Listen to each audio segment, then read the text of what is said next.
So the Samsung Galaxy Z Fold 6 is here. This is built to be great for productivity, great for communication, and so much more. And this is probably the king of multitasking, if you ask me. And this time they've done some subtle updates to it to bring it up to date. But is it actually worth it?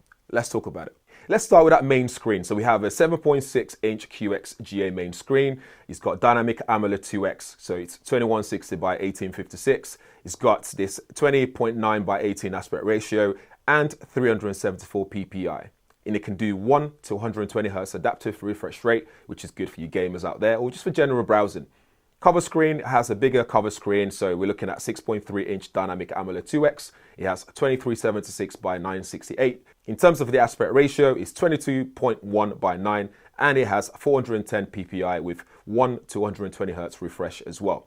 This is the lightest Z Fold device at 239 grams. It's 6 grams heavier than the S24 Ultra, just to put into perspective.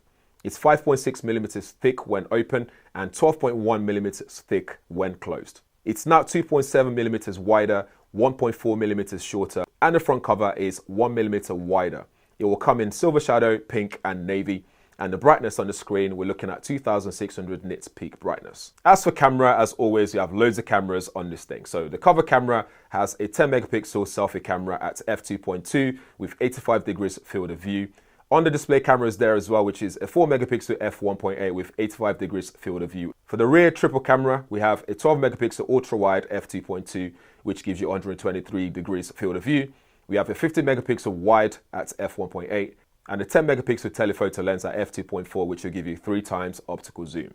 For performance, you're looking at Snapdragon 8 Gen 3 for Galaxy, 12GB LPDDR5X, and up to 1TB of storage. For battery, we're looking at 4,400 mAh battery. You have wide charging rates of up to 25 watts, and fast wireless charging is available as well with wireless power share.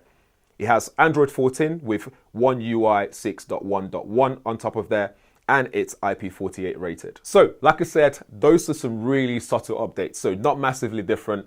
So if you're coming from the predecessor, this is probably one to skip, but it's also got some cool Galaxy AI features now. So they brought it all over from the Galaxy S24 series. So now you can do things like live translate. You can type in different languages and someone else will understand. You can do live call translation, for example. All the notes features been updated as well, so you can easily summarize your notes, for example, take voice recording, so you can summarize the voice recorded notes.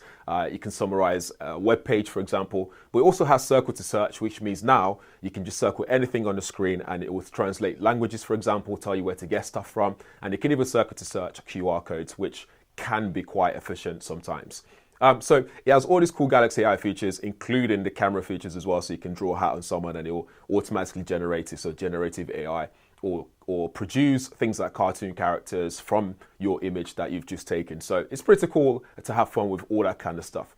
But when you look at it though, all that stuff doesn't really warrant an upgrade from the predecessor, although it's still pretty slick. It's a really cool device. It has all the powerful features, good camera. So there's no issues there at all. It's just a matter of, do I go from a predecessor, or if I'm new to the world of foldable, do I consider the Samsung Galaxy Z Fold 6? That's food for thought. For pricing, you're looking at £1,799 for the 256GB version. So it's also quite pricey when you consider everything that you get on there as well. But yeah, it's food for thought. Let me know what you think in the comments below.